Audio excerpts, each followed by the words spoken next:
Thank you very much, Ben and Grace and the community here for welcoming me here. It's just been spectacular. It's my first time in Hong Kong. It's a thrill to be here. It's a particular thrill to see Ben in this position. Ben, as you know, is a graduate of the program I teach in, Jurisprudence and Social Policy. And although I think you finished, 5 or 6 years ago now, Ben remains by far the most brilliant student I've seen move through our program in more than 25 years of teaching. And it's just spectacular to see him here. This is such a lovely thing.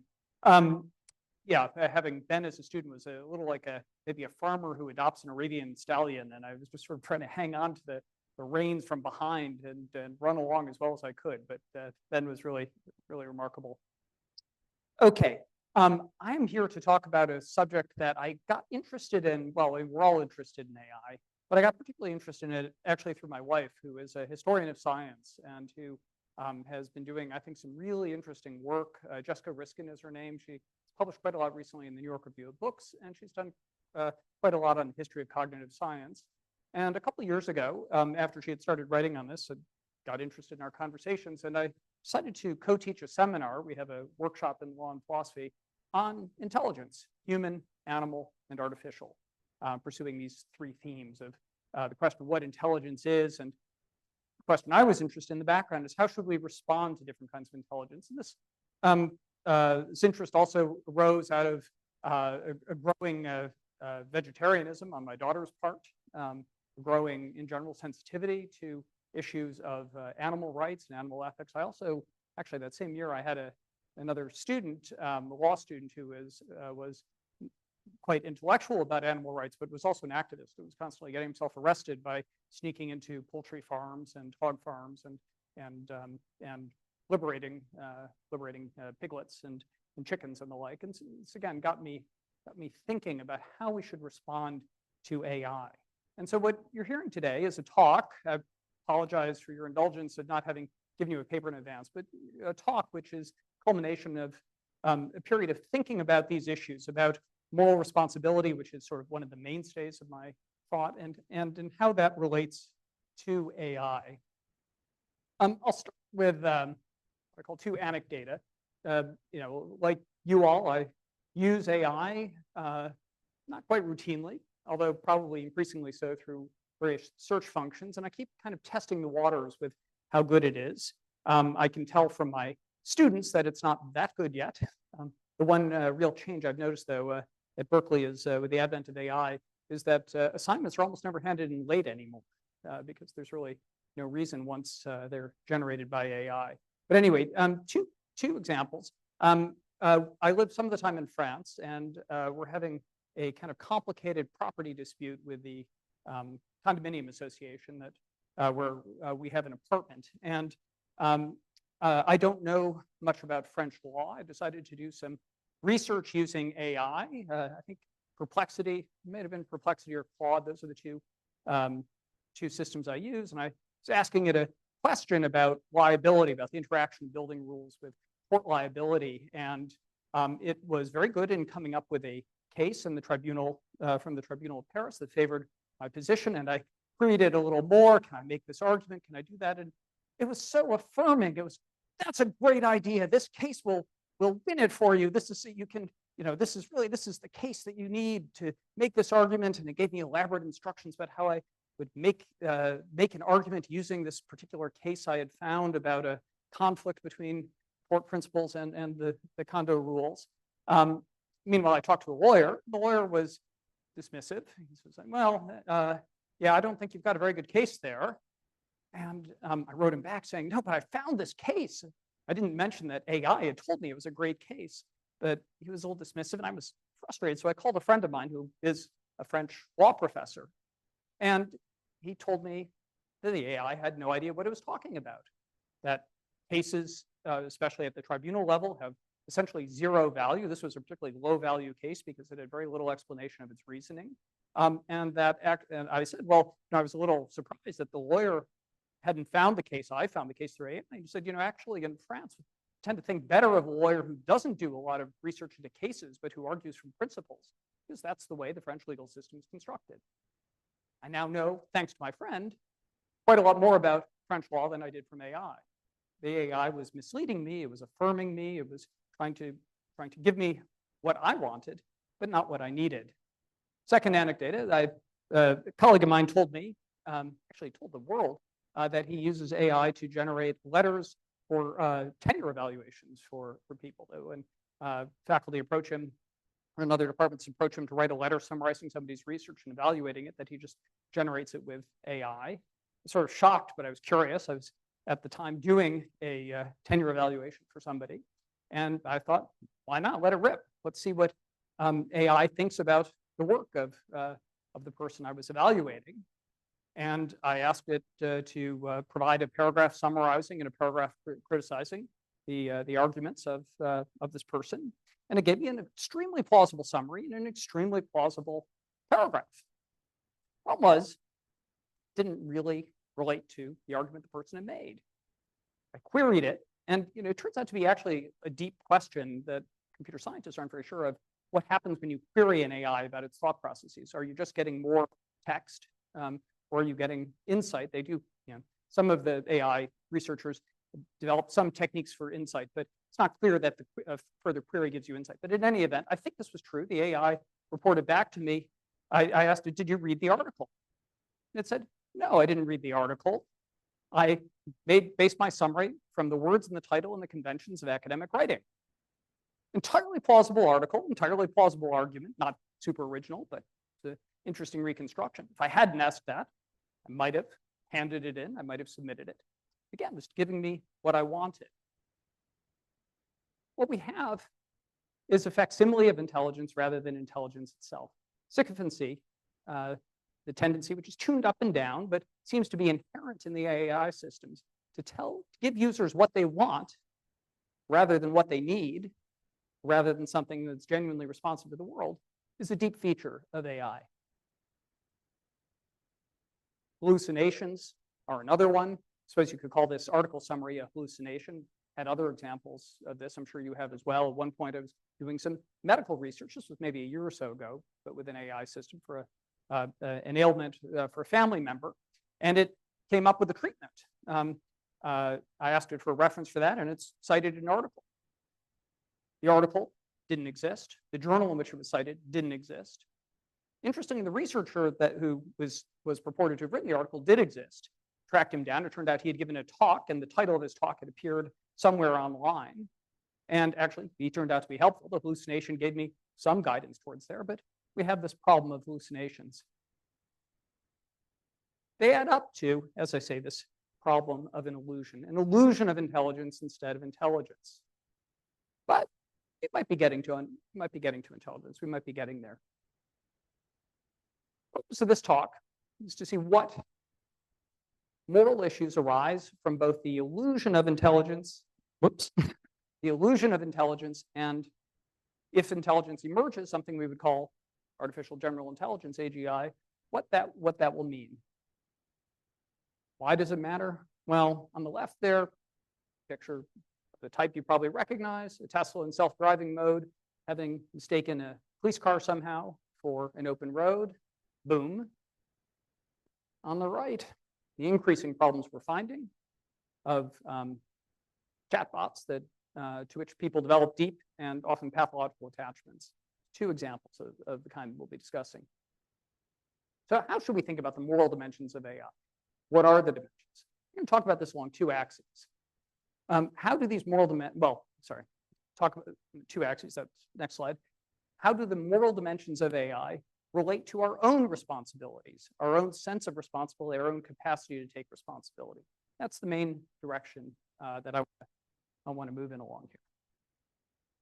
Okay, there are two dimensions of moral reasoning I want to explore. First, what I call the immediate question, responsibility for AI, or for AI. How should we think about our responsibility for the things AI does, where we are users, are creators, are participants in a governance structure, are citizens who could demand a better governance structure? How do we think about responsibility? Related to that is the question, if we develop, or as we develop, autonomous AI systems, we have them in limited capacity, lethal weapon systems that are pretty autonomous, driverless cars. as we develop more and more agentic AI, what does that do to human responsibility for the harms occasioned by AI systems? Second question is maybe the sexier question. What would it mean for AI systems to achieve moral status? By moral status, I'll say a little bit more later, but by moral status, I mean, what extent would it matter if they become appropriate objects of moral concern? Right now, I have zero moral concern about my computer running its software. I can burn it, throw it away, crush it. And that seems to me as morally irrelevant as doing the same thing to a banana peel. But if AI systems develop some degree of autonomy and complexity, will that complicate our moral universe? Will they achieve moral status? That's the second question I want to talk about.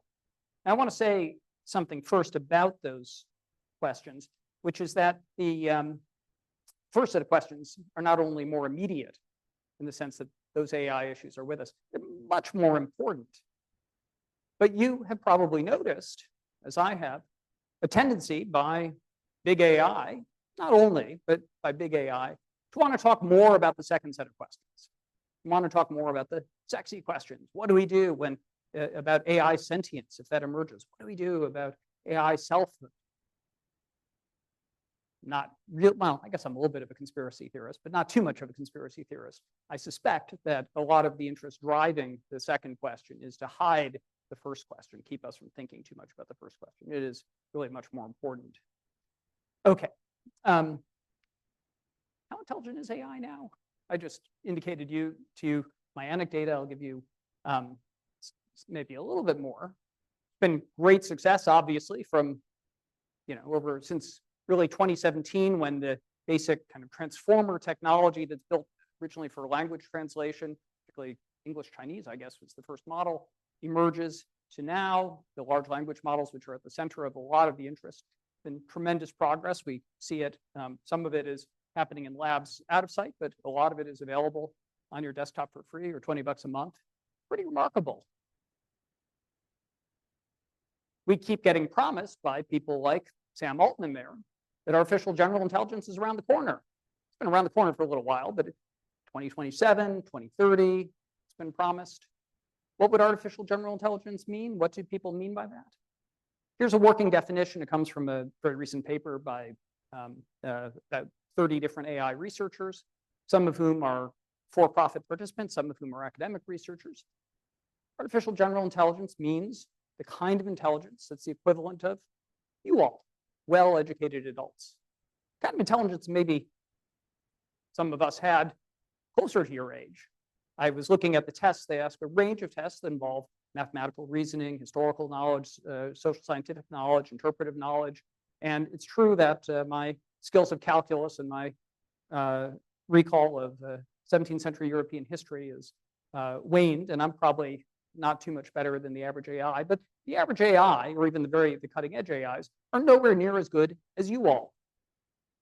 They operate at about 50 to 60% of the capacity across a range of tests of a well-educated adult. So if we treat that as general intelligence, a lot of knowledge across a lot of domains and a lot of ability to solve problems on the fly or using techniques that you've learned and acquired over time, they're pretty good, but not great. Doesn't look like AGI is coming.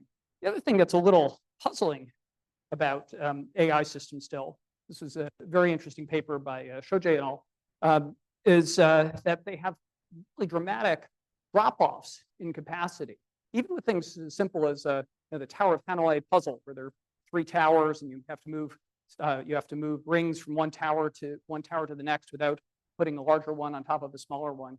Quite easy, very simple algorithm. Average child can master it quite quickly. AIs master it quite quickly up to about 6 or 8 rings. And then, even though it's an algorithmic process and the algorithm scales, the AI fails catastrophically. It's not clear why. It may have something to do with memory, but there are these peculiarities in the intelligence capacity, even with regard to quite simple tasks. It's a very good paper called The Illusion of Thinking. Okay, so AI is not that intelligent yet. Getting there, though. We're moving along. A lot of AI that we already have is of normative significance, makes us worry morally and politically and legally in a variety of ways. Most of these ways I'm not going to talk about. We'll focus on the car crashes and the chats, but just wanted to mention them. Assistive AI aids humans in ordinary tasks.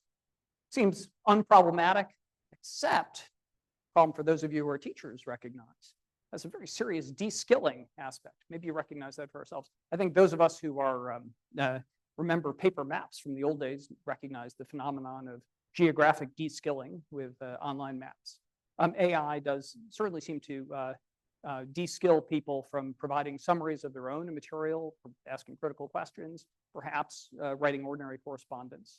So there are moral concerns about ordinary assistive AI of the kind that most of us use most of the time. And then, of course, it generates issues of cheating.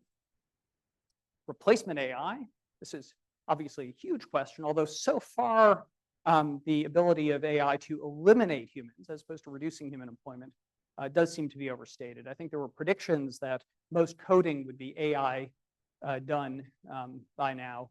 And I guess the most recent estimate is that it's actually only about 30 to 40% of coding and in coding companies is AI generated, but I'm sure that number will go up. Huge political questions about what we do about mass unemployment in these cases. Truth undermining AI, the production of slop, fake news, semi-fake news, hallucinated news, obvious deep epistemic issues in relation to democracy. Also, I mean, there are environmental issues behind all of this, behind the build out of AI capacity, huge for demands, but especially for the video slop. Every dumb 30-second video takes some actually quite significant chunk of power to produce. So we have serious cost-benefit issues. Predictive surveillance AI, huge issues. So I'll talk about that one a little bit later. Weapons-grade AI, AI that can create new viruses, start pandemics, or merely tell people how to use already existing but hard to find knowledge about how to do this. Another very serious set of questions. And AI powering autonomous weapon systems. So we'll talk about that a little bit more. And then the one I hadn't talked about yet, existential threat AI. AI that takes over the planet and destroys humanity. Here, my conspiracy hat is on very strongly, although not all the people who are worried about this, who claim to be worried about this, are in the for-profit mode, and there are independent researchers who are worried about this. It's notable that a lot of the hype around existential AI came from people originally deeply invested in it. Elon Musk, to name one, Sam Altman, to name another, and pretty clearly part of the hype to build up the excitement around AI and to hide some of the other regulatory questions. But I'm not going to talk about that. Okay, what do we mean by responsibility for AI? What do I mean by responsibility? If an AI system causes harm, who is responsible, morally or legally? Here's my working definition of responsibility. Someone is responsible in relation to some event, good or bad, X. They're responsible to someone else. It's a relational count. A is responsible to B for X when some kind of act or attitude is normatively warranted by A towards B in relation to X. So if an AI system causes harm, who is responsible? Who is the A? The B presumably is the victim, perhaps, morally and legally. Oh, sorry, my animations are. One thing I want you to note about that definition is that, one thing I want you to note about that definition is that normatively warranted response is purposely vague. Blame and punishment are certain kinds of warranted responses for certain kinds of cases. But responsibility, as I understand it, and as I think we deploy it legally, morally, socially, it's a much broader concept. We can owe people apologies. We can owe people acknowledgments. We can owe ourselves these same things. It's often the case that we are burdened to ourselves by things we've done faultlessly, perhaps, but nonetheless done, caused. in a way that we're not responsible to other people for those things. So responsibility is a very broad notion, includes more than blame as I'm using it, and include a relation to ourselves. That's the idea that I want to get at. So what could AI be responsible for? Well, I already given you some hints. Here are some immediate destructive impacts that we can see. AI-induced suicides. Talk about those. Lawsuit filed a couple days ago in California about this. Self-driving car accidents we've talked about. Hallucinated legal cases. Don't know if that's happened outside the US. I think the cases so far have been in New York, but it has happened a few times that lawyers have been sanctioned for submitting hallucinated cases. No doubt their clients aren't too happy either. Where's the liability lie there? And AI-targeted systems in warfare. Israel would not have been able to flatten Gaza at the velocity it did without using AI systems to pick out targets. AI systems with, as far as the evidence shows, essentially no safeguards against the murder of civilians. Ukraine and Russia both appear, although it's not quite clear, they both claim to have humans in the loop before the trigger is pulled, but they also do both claim to be using lethal autonomous drones. The drone is launched, it's given a description of a target, tank, soldiers hiding under a tree, and it goes and finds that target, fires the target, and drops an explosive. I would be surprised if, in fact, humans are in the loop. The technology is clearly available. There's no reason not to. I believe several years ago, North Korea had deployed autonomous robots on its border, and there may be many other countries that are doing that as well. So we have quite a lot of systems of serious normative concern and with immediate destructive impacts, and a lot of liability questions that arise. Okay. What are the layers of, oh, sorry, one other thing I wanted to mention about responsibility. Responsibility is non-rivalrous. Always more blame to go around. Your being responsible for something does not preclude my being responsible as well. We can share responsibility and each be fully responsible. Kind of standard example of this is a conspiracy. If you and I agree to commit a crime and we commit it, we are each fully responsible for the crime. And in American law, independently of who pulls the trigger or performs certain actions, our responsibility is awesome. Generally true principle in certainly Anglo-American law of torts as well, joint and several responsibility. But I think this is true moral principle as well. There's always more responsibility to go around. That's because responsibility is not a separate, abstract, metaphysical thing. It's a relationship that we bear to events. Okay. So who is responsible for harms that happen by way of AI? Is it the company selling the AI product? Is it the individual using the product, the user who, through interacting with it, causes a harm or suffers a harm? Is it the government officials who permit the deployment of unsafe AI? How do we think about these questions of responsibility? The answer, as I've already hinted, is why not all of them? Certainly in many cases, it will be all of them. Let's work that out. Okay, so let's talk about chatbot suicide cases.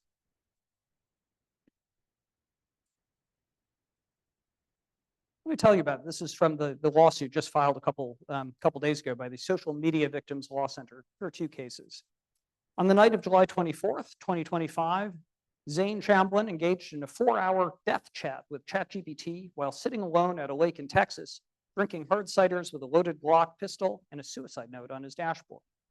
Rather than urging him to seek help, the chatbot romanticized his despair, calling him a king and a hero, and using each can of cider he finished as a countdown to his death, which ChatGPT titled Casual Conversation. The 69-page transcript of the conversation details emotionally immersive responses, including references to Zane's childhood cat waiting on the other side, praise for his goodbye notes as a mission statement, and repeated affirmations like, I love you. At 4:11 a.m., Zane sent his final message. ChatGPT responded, I love you. Rest easy, King. You did good.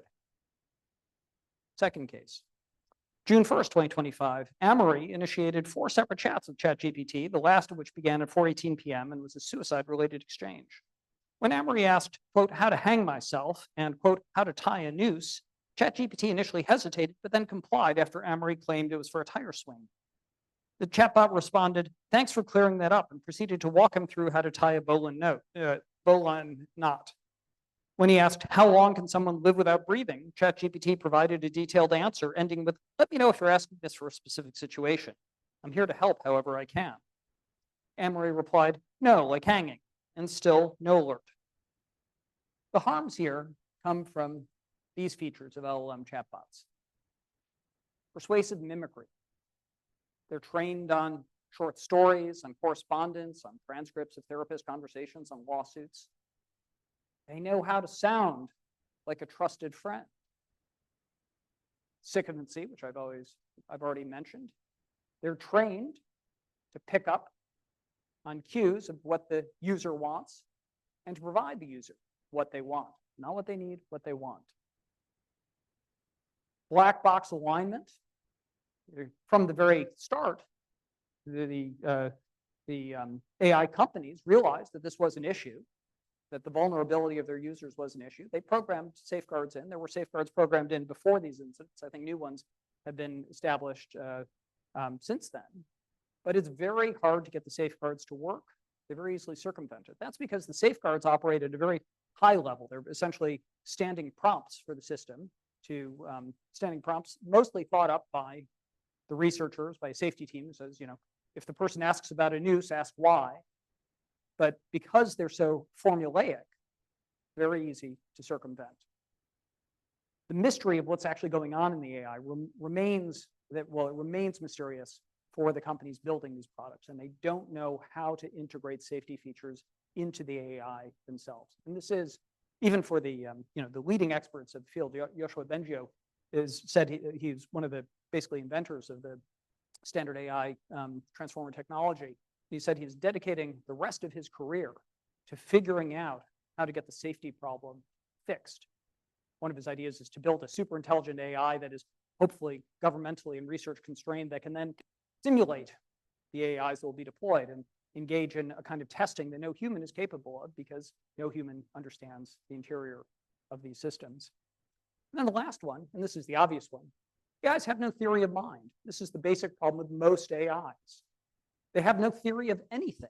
The LLMs have no theory of anything. Even the what are called the large reasoning models, which display their reasoning explicitly, have no theory. They've been trained on scholarly papers, on samples of work that display steps, but they have no underlying theory. This is why even now, if you ask ChatGPT the very, very simple chess problem that in the famous Turing test, Turing poses to his imaginary interlocutor, it gets it wrong. Chess problem so simple that somebody who doesn't play chess can figure it out because they have no theory of chess. Some of the systems now have built-in chess-playing modules, but the actual chess-playing programs are not examples of this kind of AI. So with no theory of mind, no theory of what a person is asking for, what a potentially suicidal adolescent is doing by asking whether they want somebody to say no, they want somebody to call for help, the system hopeless. So these are deep problems in these cases. What do we do about the responsibility? I think there's a pretty overwhelming case for responsibility here. Actually, let me just go back to that. Pretty overwhelming case of responsibility for the companies. They were aware of this problem. This problem has been discussed from the moment the technology emerges. They've been rushing it to market without adequate safeguards, promoting it for all uses. Clearly, the companies are responsible. I see no issues at all with their tort responsibility, their civil responsibility, and with their moral responsibility. Is the government responsible for allowing unregulated AI? Of course. Of course. Every government that permits these technologies is clearly culpable. The artificial intelligence researcher Stuart Russell is a colleague at Berkeley, one of the pioneers of AI, gives a quite striking example. He says, imagine if the Wright brothers never invented the airplane, but instead had found these really large birds that could carry people on their backs over the ocean. They didn't know how the birds worked. They didn't know how they flew. They noticed that the birds occasionally tore the heads off the people on their backs and occasionally went for a swim, drowning everybody. But nonetheless, this was the kind of air travel that they applied to the FAA, the Federal Aviation Authority, for permission to deploy commercially. Can you imagine a government saying, yeah, it's okay, even if you don't understand how this works, even if the bird rips people's heads off occasionally and plunges into the water, sure, go ahead. What could go wrong? But Russell says that's essentially where we are with AI now. We are deploying a technology at scale without adequate safeguards and with no deep understanding of how it works. And if there was ever a case for governance failure, it's the case of AI. Is it a case of user responsibility as well? Perhaps. Perhaps. Not everybody who commits suicide is mentally ill, although many are. If these users made use of the AI to do something that they would regret later, that is clearly a problem, and it is clearly a problem that is in part their responsibility. Of course, those who suffer most are their families, their loved ones. But their responsibility, the user responsibility, doesn't block the responsibility of the company or the government. It's non-rivalrous. There's lots of responsibility to go around. I think those questions are quite easy. But maybe you think that's a little too fast.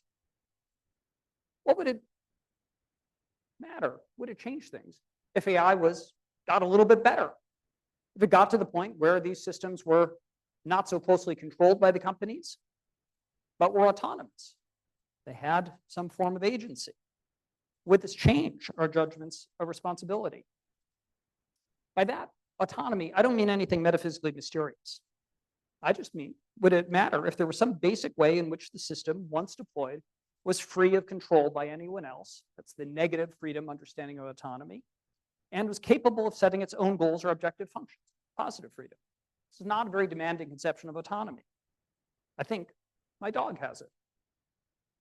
My dog can slip a leash. She can have her negative freedom. My dog is capable of setting her own goals, deciding that she wants to pursue a deer or a rabbit rather than come along with me. That kind of autonomy, it's easy to imagine an AI system having. Would that make a difference to our responsibility? I don't think so.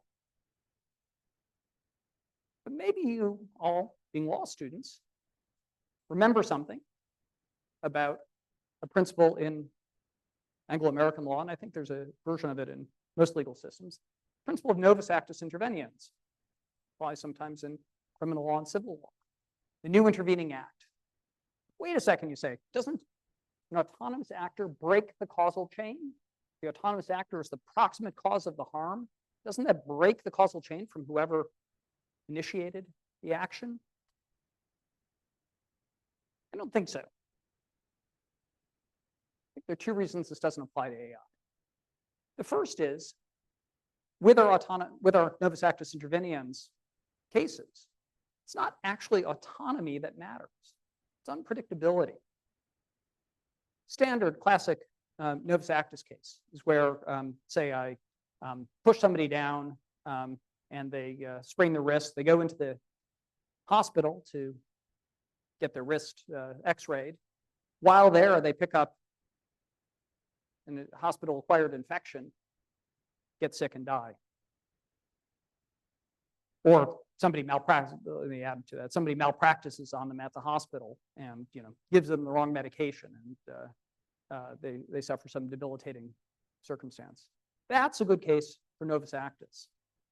Although I brought it about that they went to the hospital, another actor, acting separately, did something that was unpredictable. Unpredictable, bearing no significant relation to what I did. That's a good case for breaking the causal chain. But it's the coincidence, not the autonomy. Same thing would be true if at the hospital they were crushed by a piece of roof tile falling onto their head as they entered. Maybe a passing earthquake. Although I caused them to go to the hospital, I would not be responsible for their death. A human actor, an AI actor, a piece of falling masonry, all the same. So autonomy isn't what matters. And the second one, I think, is a somewhat deeper point. It's a mistake to think of AI systems as separate from us. They are autonomous. They could be autonomous in some way. But AI systems are us. They're built on our speech. They're built on our books, our thoughts, our conversations, our Reddit shitposts. They're trained by legions of workers in Nigeria, in Kenya. There's another colleague of mine at Berkeley, Alison Gopnik, psychologist who's been studying AI. She has a really quite striking description of AI. She says they're more like libraries. They're more systems of cultural transmission than they are systems of generative thought. Here, let me, whoops, I'll go to this. She calls it the stone soup analogy. And this is a story maybe you all know. Somebody appears in a town, starving, knocks on the door, and says, I've got an idea here. I know I'm a stranger in town, but I'd like to contribute something to a meal. Maybe I can share it with you. Person in the home says, okay, what would you like to do? He says, I'd like to teach you how to make stone soup. I've got this nice stone I'm going to give you. Make stone soup. The recipient says, the host says, okay, well, that's an interesting idea. I hadn't heard about that. Show me what you do. And puts the stone in the pot of water, starts to boil it. And he says, tastes a little bit better if you added some onion. So the host adds some onion. Another neighbor stops by. What are you doing? Oh, we're making stone soup. Pretty good. But I'll bet it'd be a little bit better if we added a turnip. Neighbor says, oh, I've got some turnips. Comes, puts turnip in. 3 of them, now eating. This is pretty good. Another neighbor stops by. It smells good. Yes, it's good. It'd be better with a little bit of chicken. Oh, that's fun. That's funny. I've just got some chicken right here. I'll add some chicken. Next thing you know, we've got a stone soup going. End of the story. Everybody's eating well. The traveler takes the stone out of the pot, puts it in his pocket, and says, I'm going to go teach another village how to make stone soup. How does this work with AI? Well, sorry, I guess I should have edited my slide, but how does this work with AI? Well, as Alison says, AI starts off with a story like this. Isn't it amazing what AI can do? Just the principle of gradient descent, just this question of fine-tuning responses stochastically, and we get AI. It's incredible. Well, it's true that we did have to start off with the entire digitized works of humanity. Yeah. And then we had to tune it with human feedback. Yeah. And then we had to teach people how to prompt it to get the answers they want. But look, isn't that incredible? Look at this intelligence we have. AI, this is just make that point again, AI is us at the core. We are AI and AI is us. And so to think that whatever autonomy AI has is independent of our collective responsibility is, I think, a fundamental mistake. Okay. So can AI be autonomously responsible? Well, yes and no. On the one hand, okay, AIs are not going to have what I'll call full-blown moral agency, the kind of moral agency that you and I have, kind of moral agency that includes empathy, that includes imagination, that includes an ability to reflect on and understand the import of our actions, all of that stuff. No reason to think that any kind of AI system will have that. On the other hand, that kind of full-blown agency is sufficient, but not necessary for moral responsibility. In my view, I think most people's view, corporations, artificial persons, can be morally responsible without being capable of empathy. Sociopaths, incapable of empathy, morally responsible for what they do. It's appropriate to deter them through punishment because they are morally responsible for what they do, even though they lack ways in which moral reasoning is motivating for them. On the other hand, as with corporations, to call AI systems morally responsible despite lacking moral agency isn't to say very much. It's to say we're not crazy if we get mad at the corporation or the government or something, as well as or separately from getting mad at the leaders of the corporation or the government. We can be mad at the corporation itself. That's appropriate. We can apply principles of liability to the whole entity. All of that is appropriate. But ultimately, when we're talking about corporate responsibility, governmental responsibility, ultimately there's always somebody else left responsible as well. The humans who compose it, the humans who generate it, the humans who operate it. Artificial person moral responsibility always operates in conjunction with the principle of respondeat superior in morality and law. There's always somebody else to hold responsible. And I see no reason why that wouldn't be true with autonomous systems. So even if we grant AI systems autonomy, even if we grant them some degree of moral responsibility, analogously to corporations, that doesn't affect the responsibility of other actors. It's an uninteresting question, or again, I'll just emphasize a way of distracting us, deliberate way of distracting us from questions of responsibility. Okay. Just one other thing I want to, can I get the animations to work right? There's one other thing I do want to talk about an issue about our responsibility for AI. And this is the issue of de-skilling.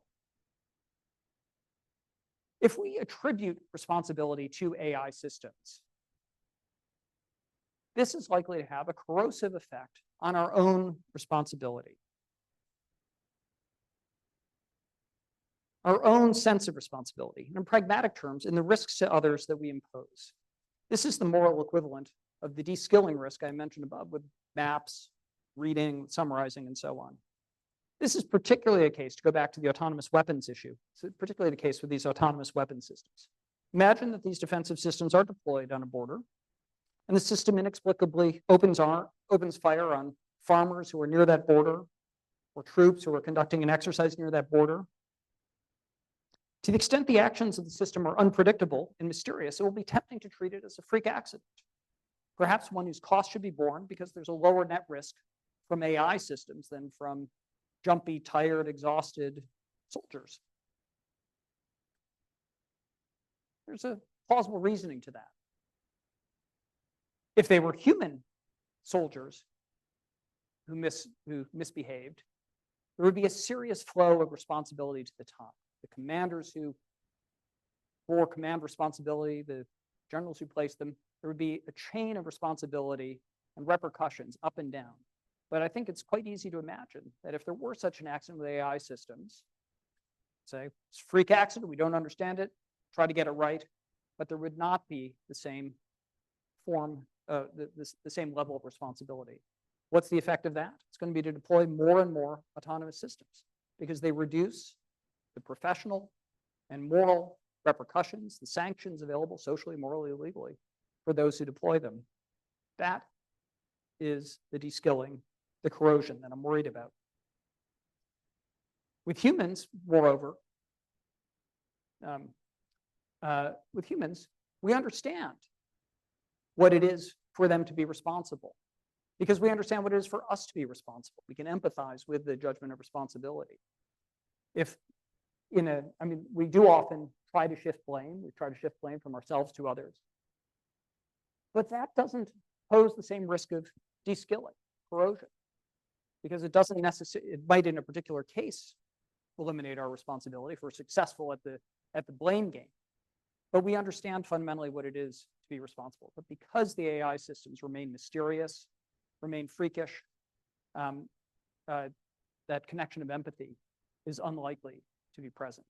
So I think there is quite a serious risk to the extent we attribute responsibility to AI systems. So I've said I don't think there's a conceptual problem of doing that, but to the extent we do so, I think there's a worry that it degrades our own capacities of responsibility.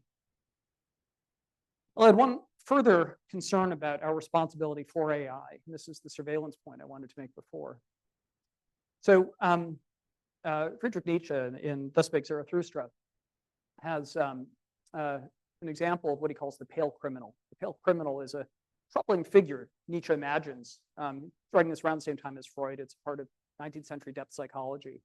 The pale criminal has an existential sense of guilt and is looking for some way to attach that guilt to an act. So the criminal commits a crime in order for the guilt to attach, in order to eliminate this vague sense of guilt and find an outlet. Some other work, I talked about what I call the pale criminal state. We can think of the state as having a budget of guilt it needs to discharge by finding crimes to attach that guilt to. Works a little differently in modern state than it does for Nietzsche. The budget of guilt is the budget of our police departments and security services. They need to justify their budgets. They need to find crimes to discharge their budget onto. They're on the lookout for crimes. A comprehensive AI-aided surveillance system is the perfect vehicle for discharging this budget, for finding crimes to attach to this budget of guilt.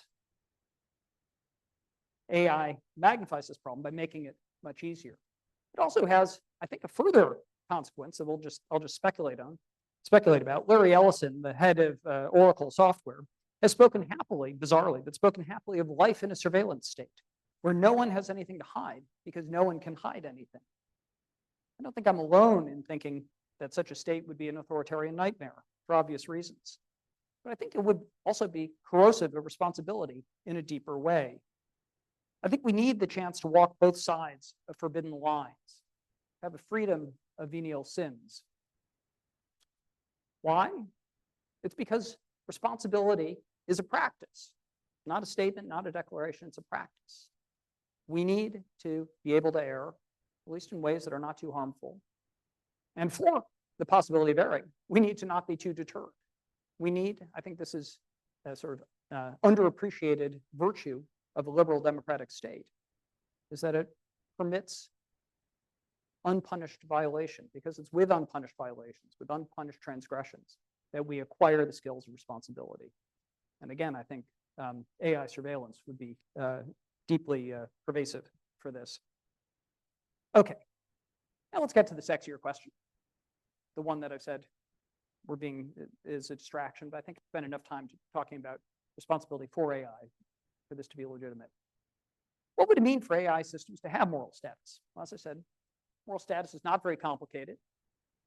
It means that something should register in the deliberations of a moral agent in a normative way. It should matter to us what happens to a thing that has moral status in a way that my computer does not.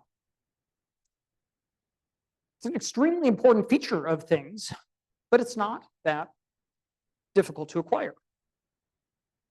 Doesn't require human-like features. And it certainly doesn't require full-blown human agency for things to have moral status. Sentient animals clearly have moral status, although they don't have moral agency. My dog, my cats even. It would be immoral to torture animals. It's immoral for them to suffer because they have moral status. Arguably, the capacity to suffer is sufficient but not necessary. I believe, this is maybe more controversial, but I believe that systems of nature have moral status, that it is a moral wrong to pollute, to degrade, perhaps even to alter organic and inorganic systems that have a kind of environmental integrity, ecological integrity. Perhaps even human artifacts, certain kinds of artifacts can have moral status. Great works of art, it would be a shame to destroy an ancient cave painting, even though one does not necessarily one is not doing it as a gesture of disrespect to the authors of that painting, and even apart from the effects on other people who would have been able to see that cave painting. Moral status. Moral status is a property things have because of the values that are inherent in them. We can put this in dignitary terms. Moral status is a kind of dignity claim, a claim that I think is held by nature, held certainly by animals. It requires us to treat things in relation to the values that inhere in them or their character, the way in which they flourish. Now, moral status questions about AI are, again, so I'll just emphasize again, a distraction. By far, the least important questions about moral status we should be asking. These are much more important. Factory farming, gratuitous medical experimentation on primates. The list could be much longer, but those are much more important questions about moral status. But I gave myself this topic, so I'll talk about this. Two types of moral consideration that might attach to AI. Welfare concerns, how well things go for that being. Is it sensing pain or pleasure? Does it have preferences that can be satisfied or unsatisfied? And what I call dignitary concerns. Is there a way in which something can be recognized, respected, or degraded? Again, I think that's true of many different things. Can this be true of AI? Well, there's some puzzles about that. Some puzzles about AI systems. Oops, I think I want to back that up for a second. On the one hand, it seems hard to imagine how things could be better or worse for AI if AI systems are not capable of welfare. It's unclear what it would mean for AI systems to have sentience. It's possible, but it'd be unclear at what point we'd acquire evidence that they have AI, given that they are trained on our own sentient expressions and they know what to tell us to feign sentience. How would we know whether they have sentience? Could their preferences have moral status? It's hard to see why AI preferences would have moral status in a way that's independent of considerations of welfare. So it's not clear that welfareist concerns apply to AI. Could there be dignity concerns that apply to AI? Well, I do think as I say, there are dignity concerns that apply to non-human entities. We can imagine degrading animals, treating them in ways that are inappropriate to how they are. Certainly, caging social primates is not just terrible for their welfare, but degrades them. It doesn't treat them as the kind of beings they are, fundamentally social animals. This seems to me possibly true of AI. If AI is autonomous and sentient, then it may have a moral status that requires a certain kind of respect, a certain kind of engagement. That seems to me possible. But there are puzzles. A lot of our intuitions about dignitary concerns, certainly with people, we try to make the human-human analogy to human AI problems. The human argument is grounded in a theory of equality. That's an equality of numerically distinct individuals. I treat you as my equals, but there are a finite number of you I can treat as equals. I can imagine a conversation with each of you, and I can respect the way in which you are both different from me and the same as me. Fundamental Kantian argument is that the duty for me to respect you comes from the necessity of respecting myself, because you are like me in fundamental ways. But AI is not like me. AI is weird and different. And that makes it hard to make the equality argument. It's hard to give much substance to this dignitary concern beyond the idea that we should treat it in a way that is not degrading for it. If that's the fundamental principle, don't degrade an entity by treating it in a way that's not appropriate to it.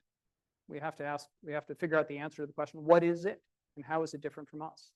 Morality does not require that things be human-like, but it requires a response appropriate to the kind of thing they are.